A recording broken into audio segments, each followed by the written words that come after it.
Good morning. Mayam bu ahan bada khurumjari. Handak sahi gi 2024 gi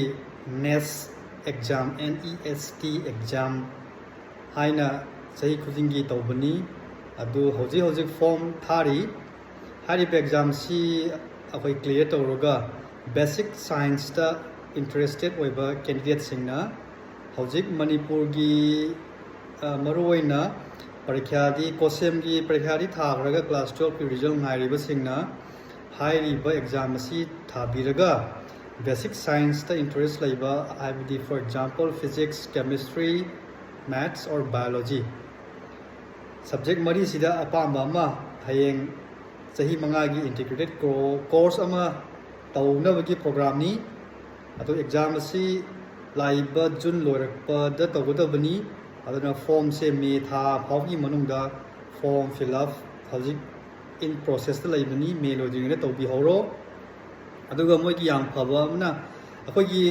exam syllabus si class 11 12 ki waidori ni aduga maru oiba directly akoi NCERT books science haitare with maths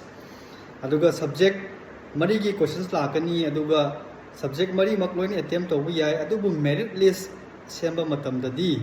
akhoi khwaidagi phaba best 3 subject khangalaga adu do in merit list sembani maramatuna akhoi gi atop exam thaba nang hautraba for example CUET common entrance university entrance exam hanlak sahi gi hendokre adu akhoi result ngairiba singna basic science lovers you can apply this NEST exam and the form filling up is in process which will be ended by the end of the May. The exam will be by the end of June and you can check out the details in the website nestexam.in 2024